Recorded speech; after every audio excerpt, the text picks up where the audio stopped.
Good evening, ladies and gentlemen. Welcome to the National Constitution Center. Thank you so much for joining us this evening. Just a few housekeeping notes before we begin. Please silence your cell phones now so we don't hear them during the presentation. We have a couple of events we recently announced coming up here at the National Constitution Center in December. We'd love for you to join us. The first is on December 1st. It will be the 12th Annual Templeton Lecture, and Charles Murray, a political scientist, will be visiting with us. There's also, on December 2nd, a celebration of the New Republic's 100th year anniversary. They are releasing a book entitled Insurrections of the Mind, 100 Years of Politics and Culture in America.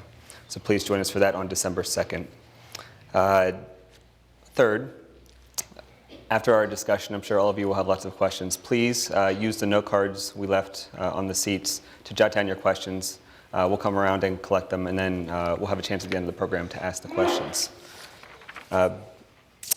Now it is my distinct honor and pleasure to introduce the special guest for this evening. Richard Norton Smith is a literally world-renowned presidential historian and perhaps the authority on the modern presidency. He began his career out of Harvard down in D.C. As a White House intern, freelance journalist for the Washington Post, eventually a speechwriter for a U.S. senator. But since then, he has been a director at more presidential libraries than I can count on one hand, has written books on the likes of Herbert Hoover, Thomas Dewey, which was a Pulitzer finalist book, George Washington, Robert McCormick of the Chicago Tribune, and a series of books with Bob Dole, who we all know and love. He appears frequently on C-SPAN and PBS, but tonight he is here to discuss his new book, On His Own Terms, A Life of Nelson Rockefeller. Richard will be available to sign copies of the book, which I believe we all have, after the program, so please take advantage of that. But ladies and gentlemen, please join me in welcoming Richard Norton Smith.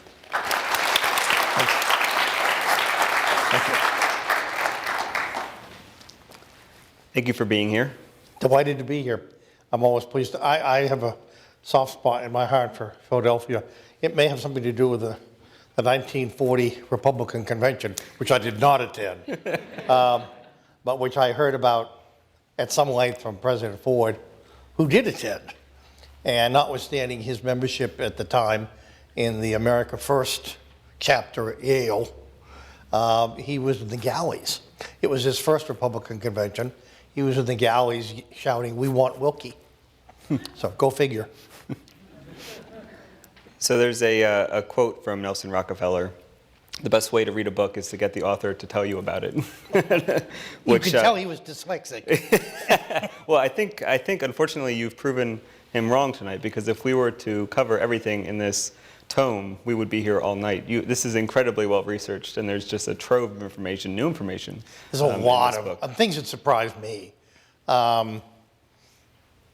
2 weeks after he was dumped by Ford from the vice presidency, he was on the phone. He was approached on the phone by his old friends Hubert Humphrey and George Meany, who wanted to know if he would, in the event of a stalemated Democratic convention in 1976, be willing to switch parties and be the Democratic candidate against Gerald Ford in 1976.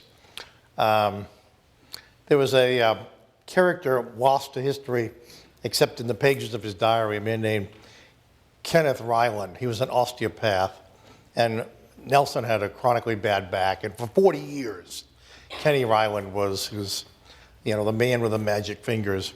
And it turned out he kept a diary, several thousand pages of which I copied. He also was the go-between with the Nixon White House, because Richard Nixon was also a patient. And so this is how history gets made, folks, and recorded. And at one point in 1971, Nixon and Rockefeller, by that point, had pretty much agreed to bury the hatchet. They certainly agreed on their shared antipathy toward the then mayor of New York City, John Lindsay, the ultimate Republican in name only.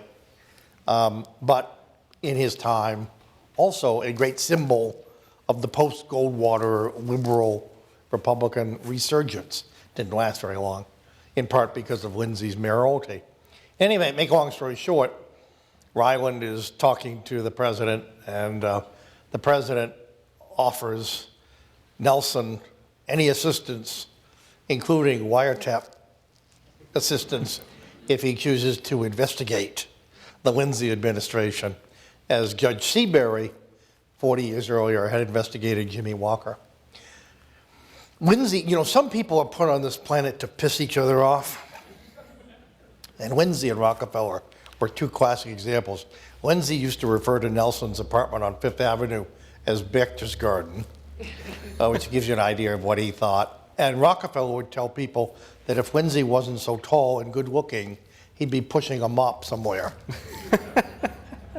So obviously lots of incredible detail you'll find in here. If you don't mind me asking, how long did it take you to put together this book, to write this book?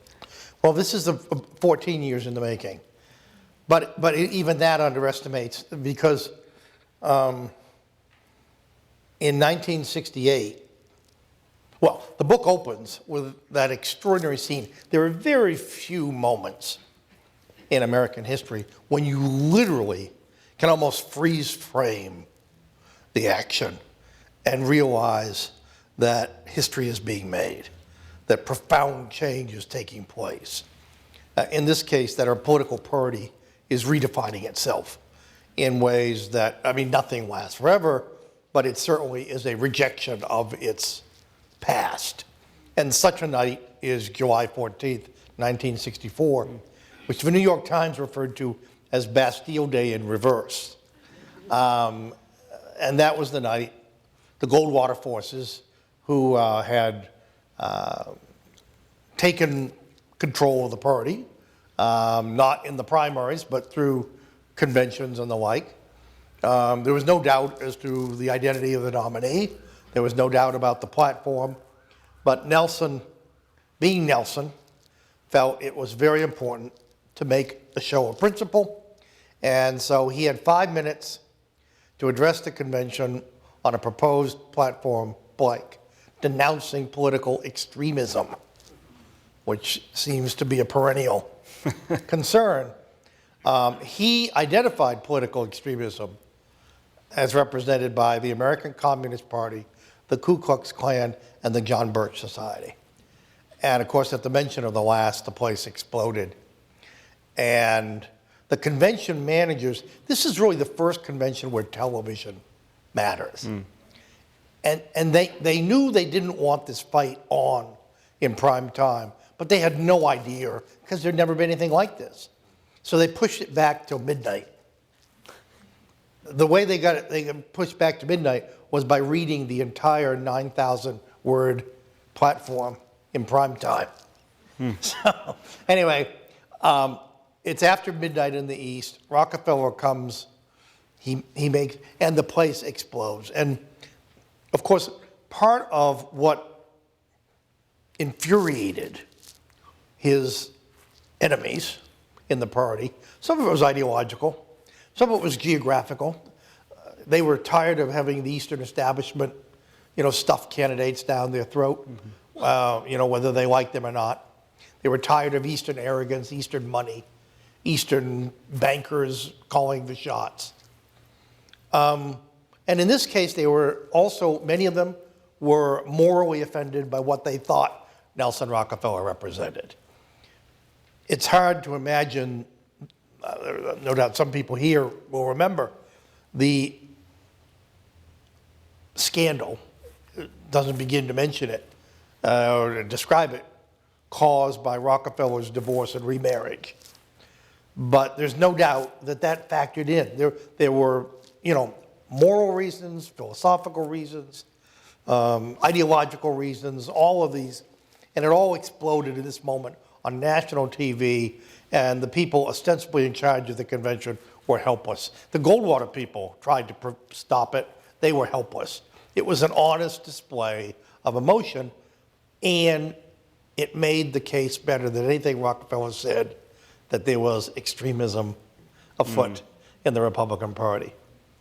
And go on YouTube, you can see the whole 5 minutes, which extends considerably more than 5 minutes. Anyway, that's a very long way of saying I watched that night. I was 10 years old. I got my parents to let me to stay up and watch, and I was appalled. I had the capacity for moral indignation that only a 10-year-old can bring to such a scene. And 4 years later, I was on the floor at the Miami convention carrying my Rockefeller for President sign. My contribution, you remember 1968, well, it's probably a year you don't want to remember. My contribution to that year's political violence. I'd been doing my delegate count every hour, and I knew we were going to lose. People forget how close. There was a Rockefeller-Reagan unlikely coalition, and they came within 25 votes of stopping Nixon on the first ballot. And the strategy always was, stop him on the first ballot, and by the third or fourth ballots, there will be this wild Donnybrook in which Rockefeller and Reagan are competing for the Republican nomination. So anyway, I knew we weren't going to win. So out of sheer frustration, I remember we marched through the Iowa delegation, which, as I recall, was a group of stalwart farmers for Nixon, who were quite self-satisfied with their victory, and one of whom I hit over the head with my sign. And it didn't get us any votes, but it felt awfully good. And at that moment, I understood how the students in the Sorbonne, felt trying to bring down General de Gaulle. So this book, in many ways has its gestation a lot earlier than 14 years. In 1989, I had been asked to do double duty by the National Archives, the Hoover Library, which I was running, and put together the Eisenhower Centenary. And I went out to Abilene, and I met, among other things, a wonderful man named Jim Cannon. Jim Cannon had been Newsweek's national political correspondent. He was a very good friend of Ben Bradley. And then for many years, he was part of the Rockefeller staff. He was, more than anyone else, the guy who got revenue sharing passed by Congress, which was a Rockefeller priority.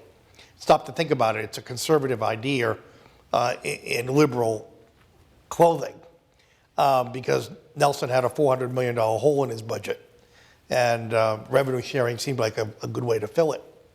In any event, it's a very, if you know Kansas geography, it's a very long ride back from Abilene to the airport in Kansas City.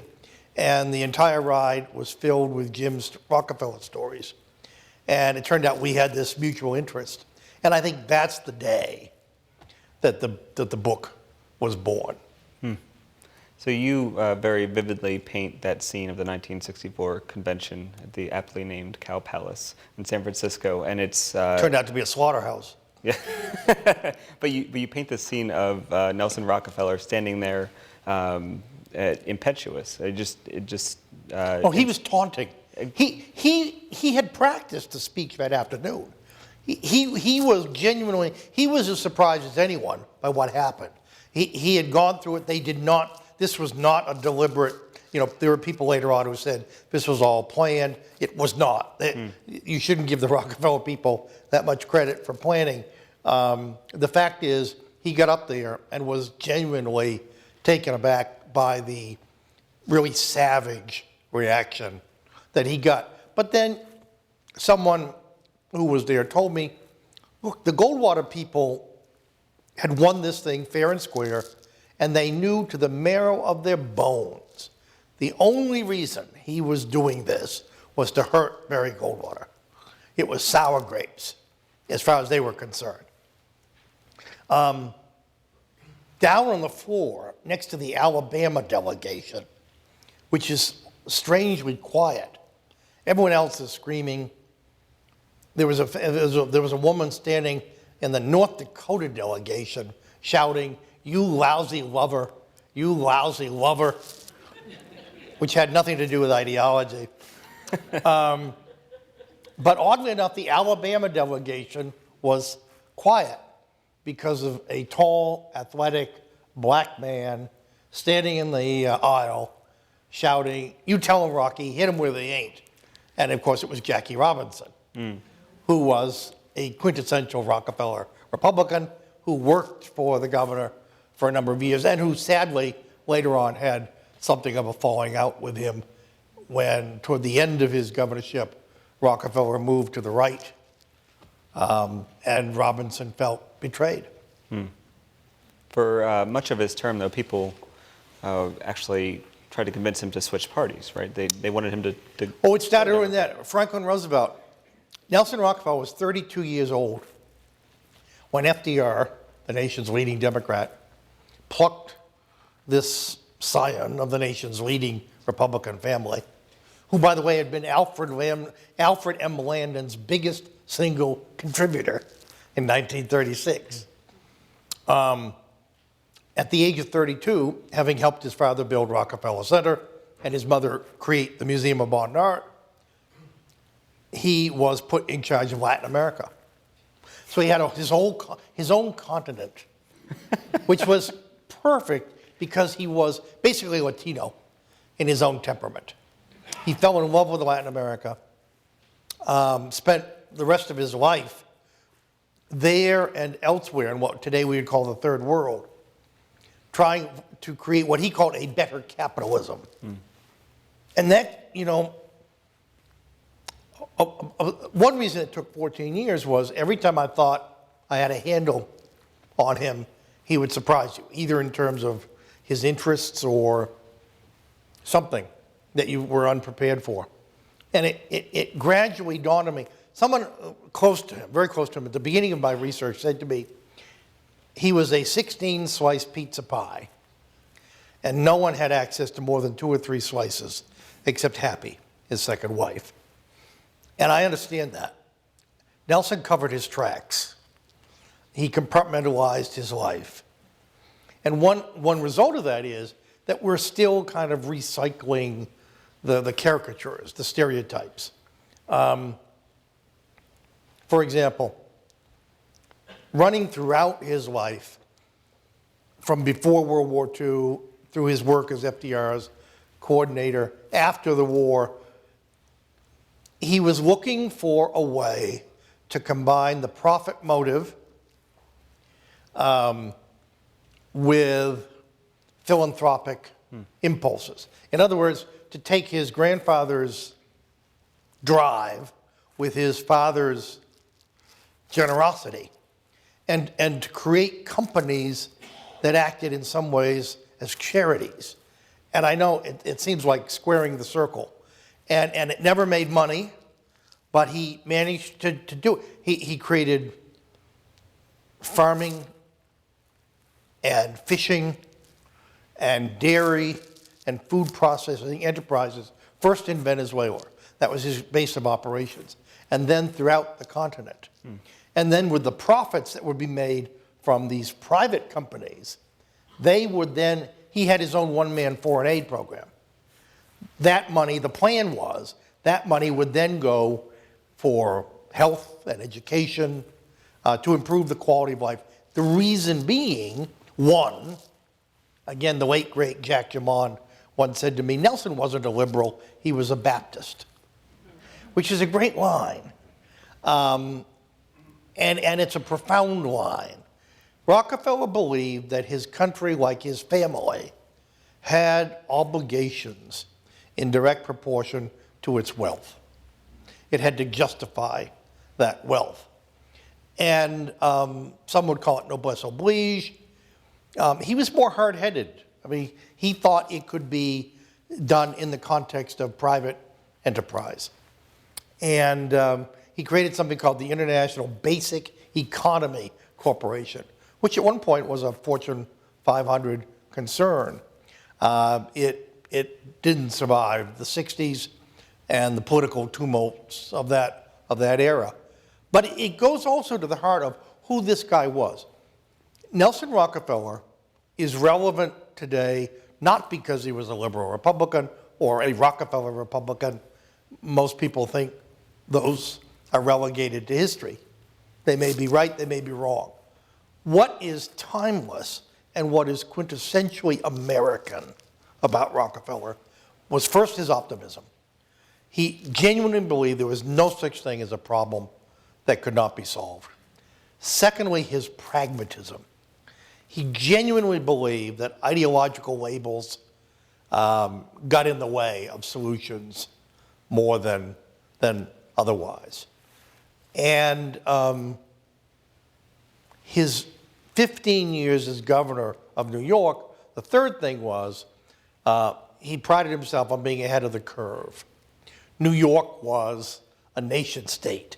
New York was a laboratory for the rest of the, and so federalism, I talked about it in the article I did for the Enquirer that ran, I guess, yesterday. It is amazing in area after area. In 1966, Nelson Rockefeller spent more money fighting water pollution in one state than Uncle Sam did in 50 states. But the same thing applied to housing and mass transit. He refused to be tied down to any sort of philosophical abstraction. He wasn't good with abstractions. He was good with concrete in more ways than one. He loved to build things. He never saw a vacant lot he didn't want to build on. If you go to New York City today, all around you, you'll see that. How many of you have been to Albany? You've seen the South Mall. I mean, that's pure Nelson. Can you imagine today, can you imagine the environmental impact statement? You say, I want to knock down 99 acres of downtown Albany. Oh yes, 3,000 people live there. We'll find them housing. Why am I going to do this? I'm going to build a capital that the wags referred to as Brasilia on the Hudson.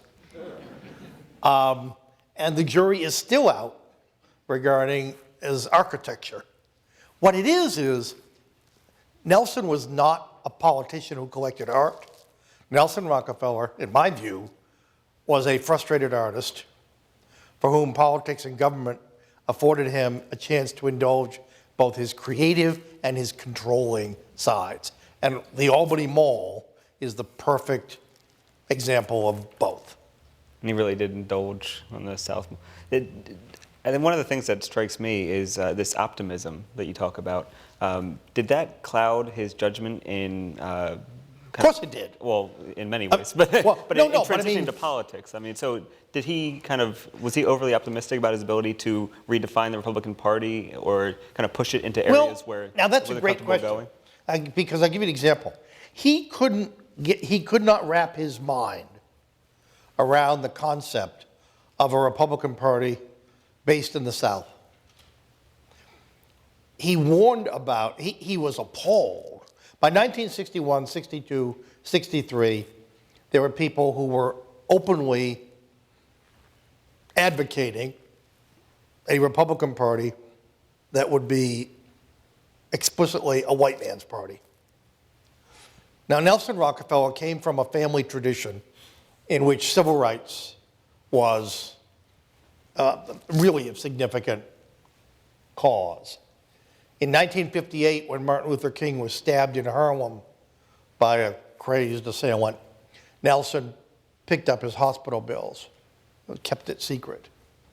In 1963, in Birmingham, when the civil rights movement reached its crest, arguably, and they were running out of bail money to bail out the kids who were taking the place of the adults, in many cases their parents who had been arrested.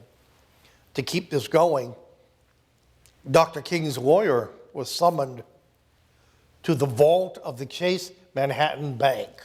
It doesn't get any more establishment than that, and was given a briefcase full of close to $100,000. It was a loan, ostensibly. By the time he got back to Birmingham, there was a note waiting for him telling him that his loan had been forgiven.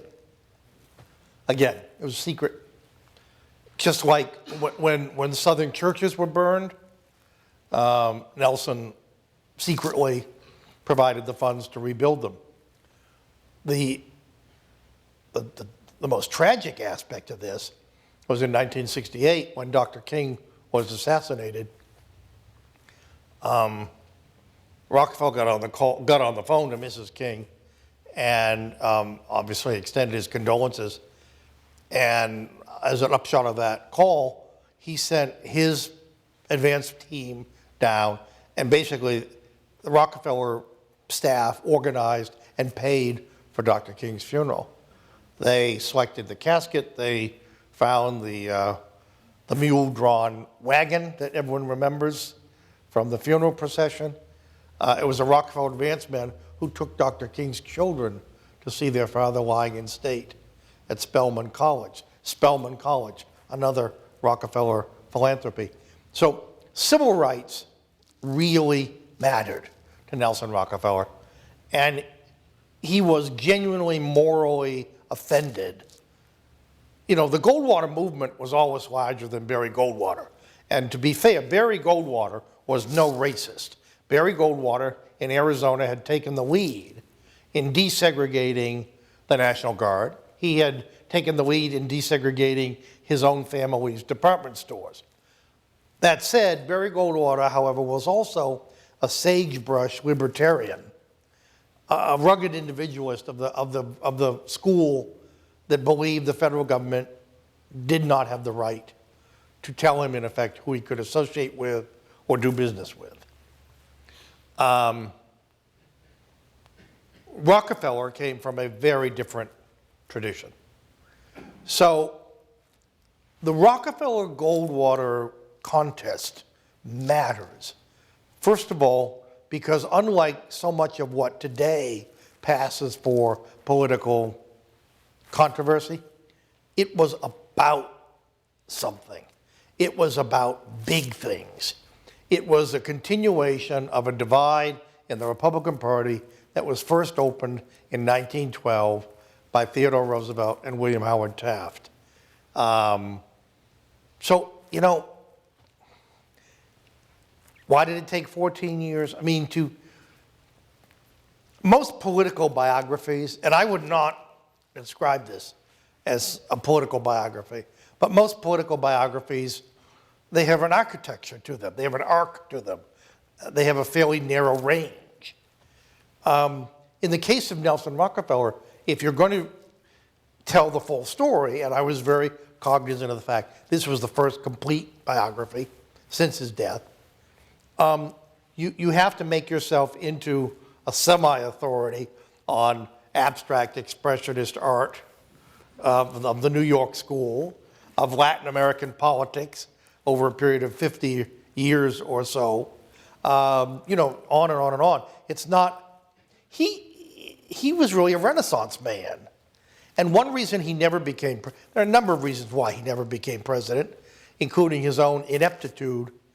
He never understood the difference between running a convention, a nomination campaign, and a fall campaign. Because he was in many ways a product of the New Deal, of the era when there was a political consensus, left of center, and the Republican Party was a minority, seemingly a permanent minority. Every Rockefeller campaign for president was much more about attracting Democrats and independents, people you would need in November, but people who weren't going to do any good at all in getting you nominated. And by the way, in case it didn't occur to you on the way over tonight, it was 50 years ago at this hour, I remember, 7 p.m. in the East, the first numbers were coming in from Kansas and Indiana, indicating that Lyndon Johnson was on his way toward a landslide victory over Barry Goldwater. And you know, it's interesting, whenever I hear people in review, the reviewers have been very generous, but they do have a tendency to treat Nelson as if he were fossilized, as if he was a museum piece.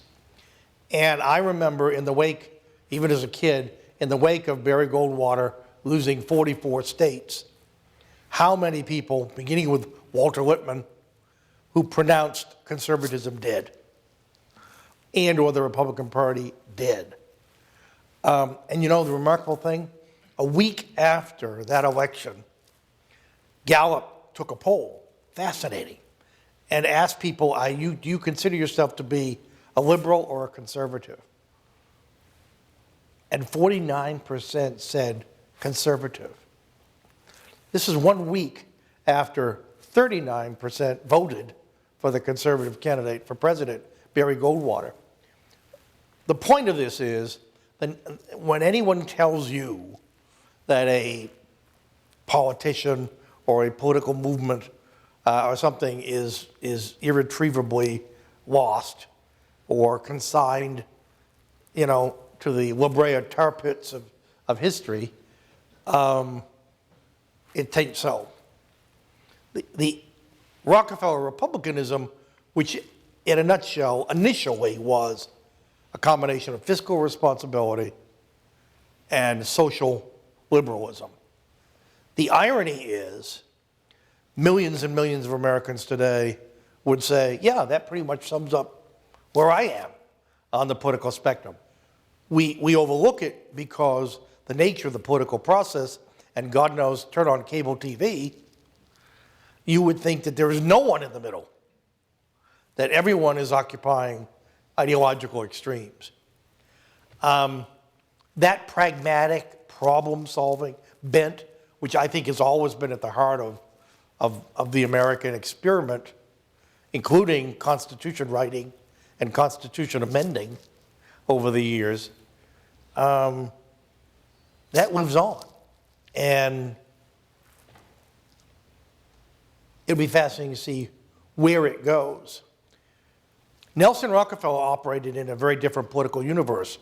Barry Goldwater, 10 days before the 1960 election between Richard Nixon and John F. Kennedy, called Thurston Morton, who was the Republican chairman at the time, and he was obviously upset. And as only Goldwater could, he said, Nixon, in these last 10 days, should forget the East. Among other things, he also thought he should forget going after African-American votes, notwithstanding the fact that Dwight Eisenhower had won 40% of the African-American vote in 1956. That's not where Goldwater saw the future of the party. He said Nixon should spend the next 10 days in Illinois and Texas. Makes a lot of sense in view of what we know about the outcome of the election. And then being Goldwater, he couldn't stop. He said, I'd like to win this election without New York. Goddamn New York. They said, then we could tell New York to kiss our ass and we could start a really conservative party.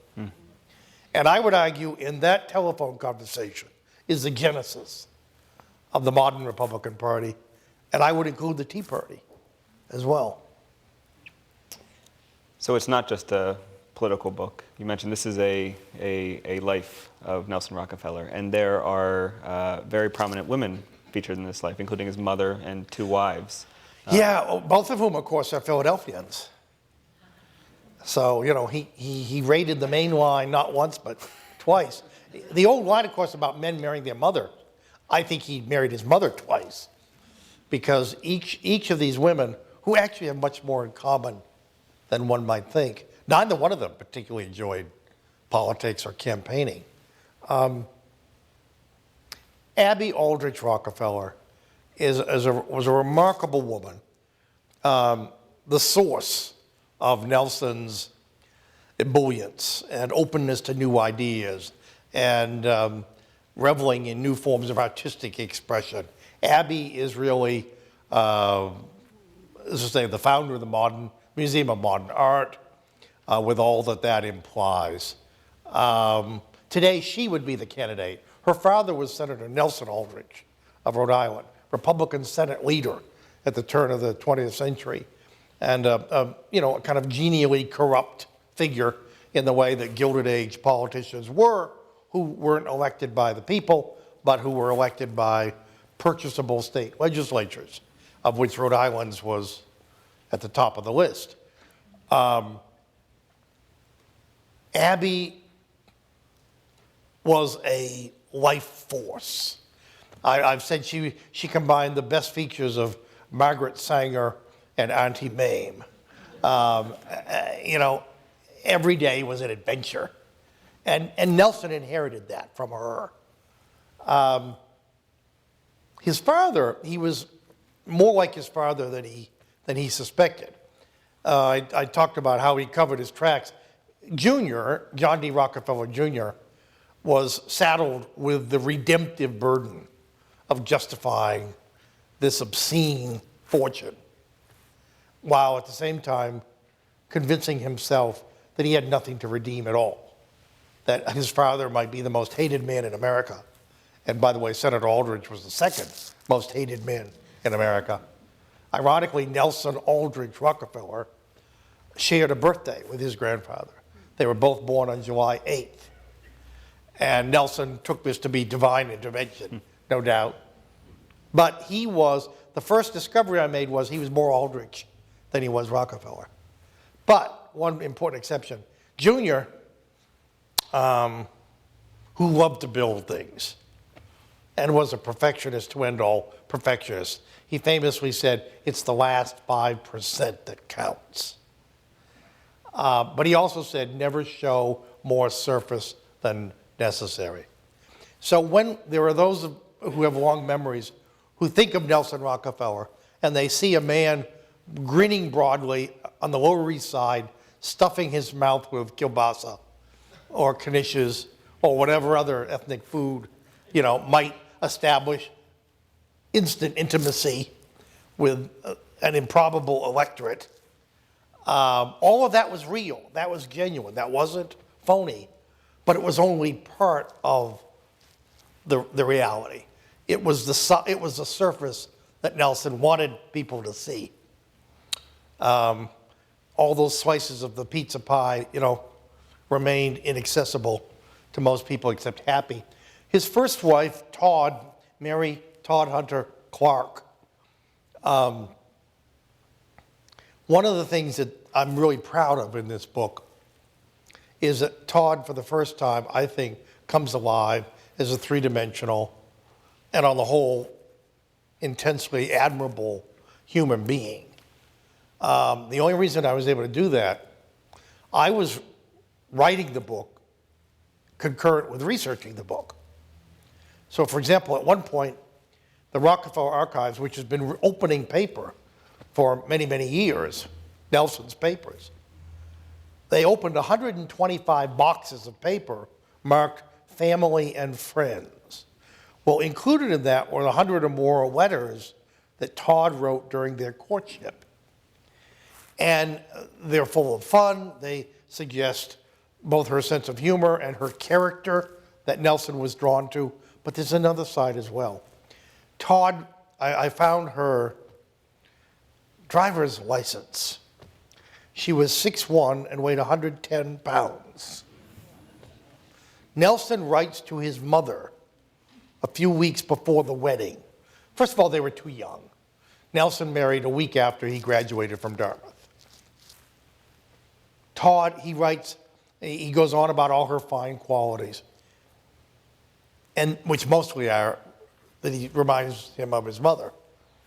And then he says, about the only downside that I can think of is she's slightly taller than me. Well, she was more than slightly taller than him.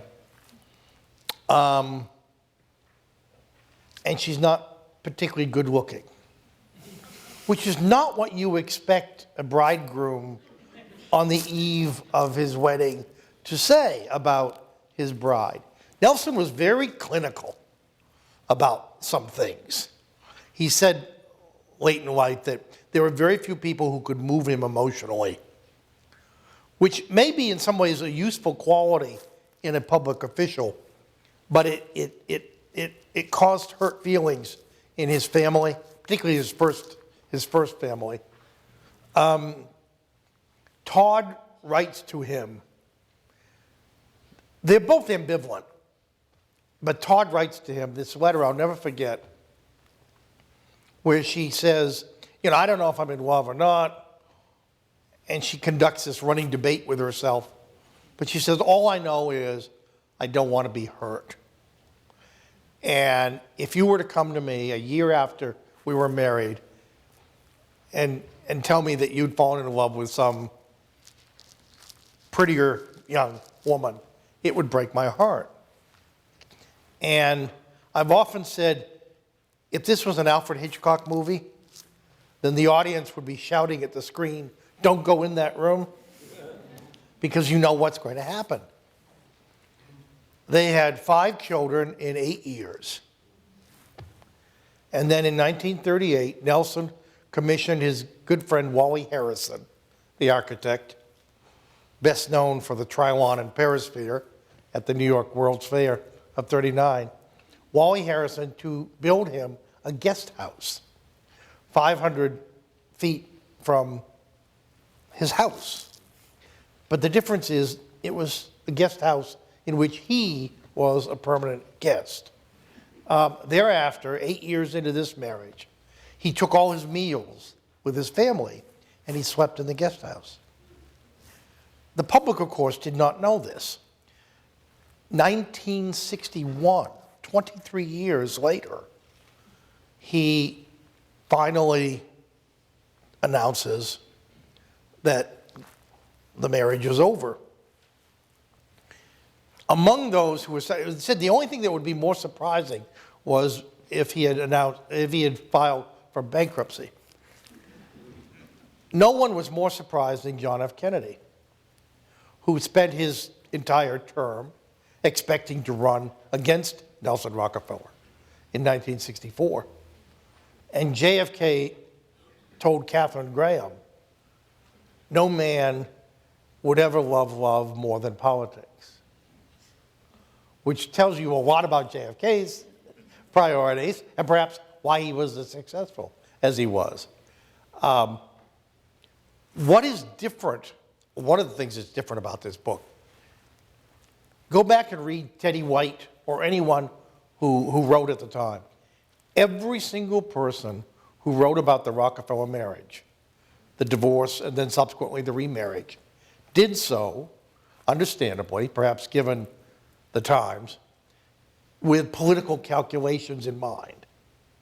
Everyone wrote about it in terms of the political cost and how could Nelson, like JFK, they had the react, how could he risk the presidency? It's taken 40 years, 50 years now, to be able to go back and apply the same criteria that you or I would apply to any friend in a situation where they were getting divorced and remarried. Very simply, what were the emotional compensations that, in Nelson's mind, justified taking this radical step? Now, it's also true, Nelson being Nelson, that he thought he could have it all. He could have it on his own terms. He thought he could have marriage. He told friends, because there are a number of people who tried to talk him out of it. I talked to Happy Rockefeller, who spent a day with me at the beginning of this process, and she insisted they never had a discussion about the political consequences. But she said something very, very shrewd, something I had begun to suspect, but it goes so much against the grain of what we think we know about the man. But she knew better than anyone. She said, "You know, I don't know how much Nelson really wanted to be president. Because every time he got close, she said he did something stupid, like marry me." And armed with that insight, I went off down another cul-de-sac, examining the improbable notion that was Nelson Rockefeller going through the motions of running for president? Was there something, the mystery of, in part, how could he be so dominant and professional and skilled in New York and so inept on the national scene? And make a long story short, someone close to him, I found, had observed the same thing. And they had the same conclusion that Happy Rockefeller had. That, and more of that explanation, and that was he never got over Franklin Roosevelt. Nelson Rockefeller, in his mind, wasn't running against John Kennedy or Richard Nixon. It was the ghost of FDR. That was, in effect, the standard that, and then one other thing, because it helps explain why 14 years. If you remember, in 1960, everyone thought he was going to run against Nixon, and he surprised everyone by getting out. In 1968, people thought he was going to run against Nixon, and in March, he got out. He got back in a month later, but by that time, he had really fatally, I think, wounded his chances. And then, of course, you had the instance that Rockefeller people find inexplicable of his decision not to go to Attica, not to involve himself in the negotiations. Inexplicable because it flies in the face of everything they thought they knew. I mean, this was the most assertive of men. Okay. So is there something that explains? And lo and behold, as I said, he intended to write a memoir at the end of his life. He was $10 million in hock to his trust at one point. Happy said to me, if she was summing up the story, she would say, once upon a time, a small child came into the world and decided to spend the world's largest fortune. And he did. He liked spending money.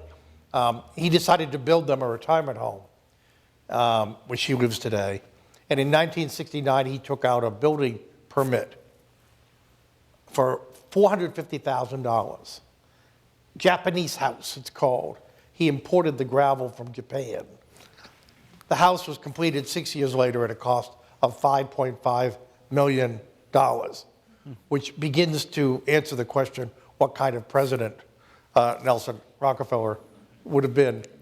But in any event, as I say, he decided to write a memoir and make some cash. The book never got written, but he sat down and he did over 500 pages of oral history.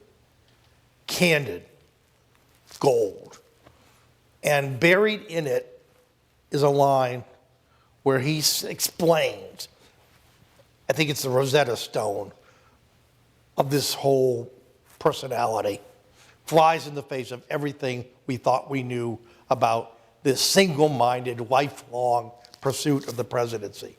He said, whenever I found myself in a situation where I was not in control,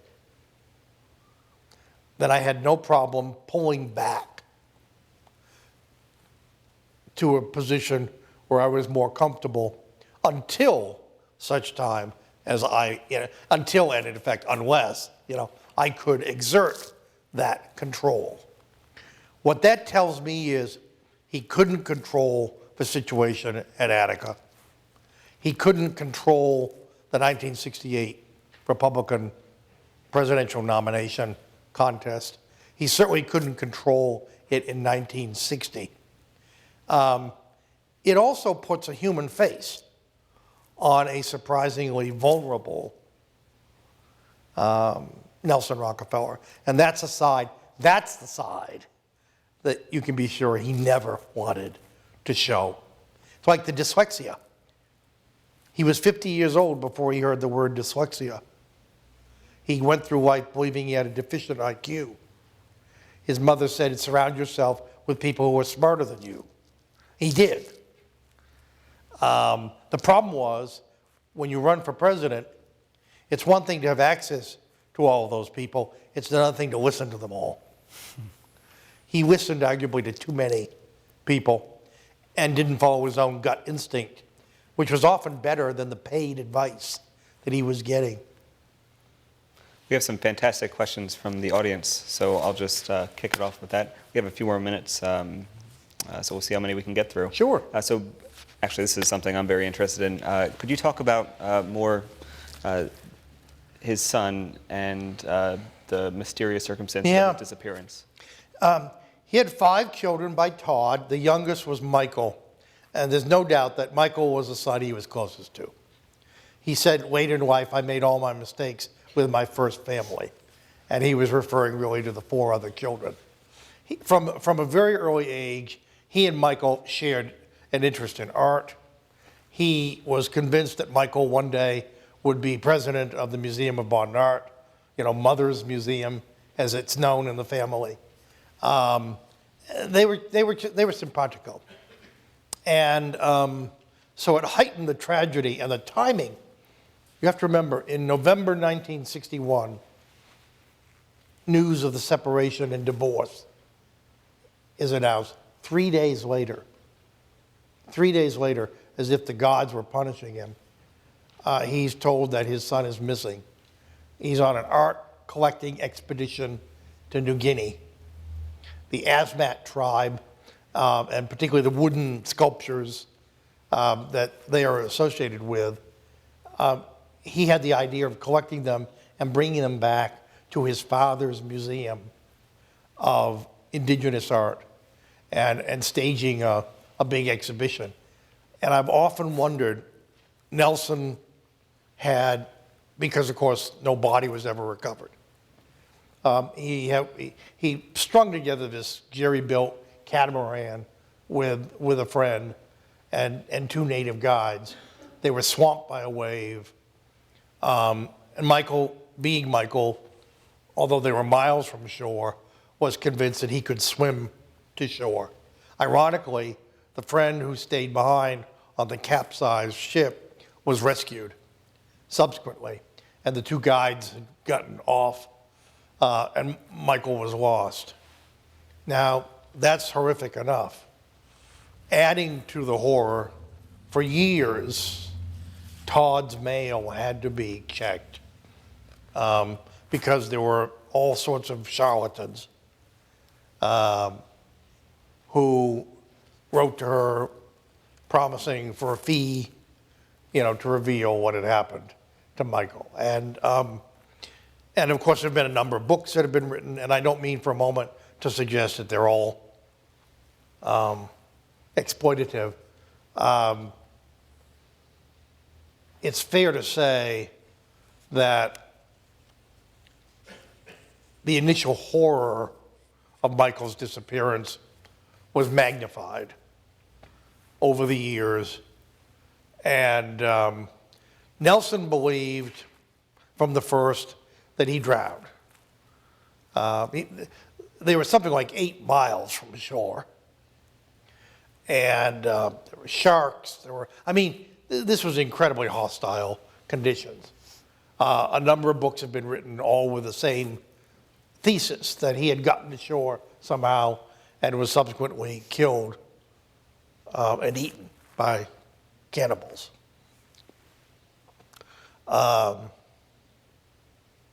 Nelson commissioned Wally Harrison to design a modernistic stone cross in lieu of a gravestone. And revealingly, that was the spot on this 4,000-acre estate to which Nelson would repair. His spiritual, I remember asking several people, including Mrs. Rockefeller, about his religious views. And basically they were pretty simple. He said, I hope Michael meets Mother in heaven. And he never got over the loss of his son. There were 2 pictures on his desk. One was of Franklin D. Roosevelt, autographed to my old friend Nelson, and the other was Michael. And the legacy lives on. If you go to the Metropolitan Museum of Art today, the Michael C. Rockefeller wing houses the collection that he intended to bring back, along with all of his father's indigenous art as well. And from one grim subject to another, the circumstances of Nelson's death. Now, I can't believe anyone would be interested in that. I'm ashamed to say I spent more time, a disproportionate amount of time, writing the last chapter because I knew a disproportionate number of readers would read it before they read anything else. Let me tell you what I think the story is. I'm not terribly interested in keyhole journalism, who did what to whom. The story begins with the cover-up and the 911 call, which it was subsequently revealed was in effect made by two women, not one. And the only reason we know that is because Hugh Morrow, who was Nelson's communications director, thinking he would spare the family embarrassment and knowing about the existing relationship between Nelson Rockefeller and this young woman, Megan Marshak, who had been working with him on a series of art books. He gets to the hospital. Nelson has just died, sitting outside the operating room of a massive heart attack. Sitting outside the operating room is Happy Rockefeller and Lawrence, Nelson's brother, who was his lifelong best friend. 20 feet away is Megan Marshak. He sizes up the situation, and he didn't do his homework. The press was out in the parking lot baying at the moon. It's 1 o'clock in the morning. And so he goes out and he tells them that Nelson died in his office at Rockefeller Center, which was not true. And why he didn't realize, this is post-Watergate. This is the New York City media. This is Jimmy Breslin and Anna Quinlan, and Bob McFadden. This is the New York Times we're talking about, let alone the New York Post and the Daily News. How anyone thought that you could get away with this in any event. It goes to that sense of entitlement, which wasn't just Nelson's, but I think was imbibed in the atmosphere around him. Before dawn the next day, the story was unraveling. And over the weekend, Morrow was forced to retreat. Neighbors to the building. Nelson owned two townhouses at 13 and 15 West 54th. Next to them is what's called the Rockefeller Apartments, which he built in the 1930s. And next to that, at 25 West 54th, is a cooperative building called the Regent, which housed not only Miss Marshak, but a woman named Conchita Pierce, who was a journalist as well, and who got dragged into this by her friend, Megan, amid circumstances that have never been fully explained. I think I come closer to explaining here because for example, I tracked down the paramedic who was first on the scene and who insists there were no police in the house. The police put out a story which dovetailed neatly with the family story that Nelson was found on the floor, fully dressed, surrounded by papers. He'd been working, et cetera, et cetera. The paramedic made it very clear that's not what he found. And he was graphic in his description. And I personally believe there's one historically significant question about that night, and that is, could anything different have been done that would have saved his life? That's the important question. And I've come to the conclusion the answer to that is no. One thing that no one has known until now is that Nelson Rockefeller was dying. He knew he was dying. He said as much 3 nights before he died when he told one of Happy's children over dinner that he wasn't afraid to die, but he was sorry to leave everyone. He had a farewell dinner the next night. And we're talking about the curse of the Rockefeller biographer. Attending that dinner was a man named Bill Ronan, who had been his deputy governor, his closest Confederate in politics since he went into politics. Bill Ronan died. 2 weeks ago at 101. Also attending that dinner was Oscar de la Renta, who left us last week. Fortunately, I was not at the dinner, but in any event, Nelson Rockefeller, in my personal opinion, and I'm not a doctor, as I say, knew he was dying. I talked to Happy. She described that day and that evening. He'd gotten Henry Kissinger to speak at the Buckley School, where both of the Nelson's sons by Happy attended. And afterwards, they went home, they had dinner. He picked up the phone, called Megan, told her to meet him at the townhouse. And then he said to Happy, the boys are fine. I love you very much. And it won't be long. She was convinced he didn't want to die in front of her and the boys. And it goes back to Abby Aldrich Rockefeller, who had the perfect death. Abby had had a weekend with her family and woke up on a Monday morning and had a massive heart attack, was gone.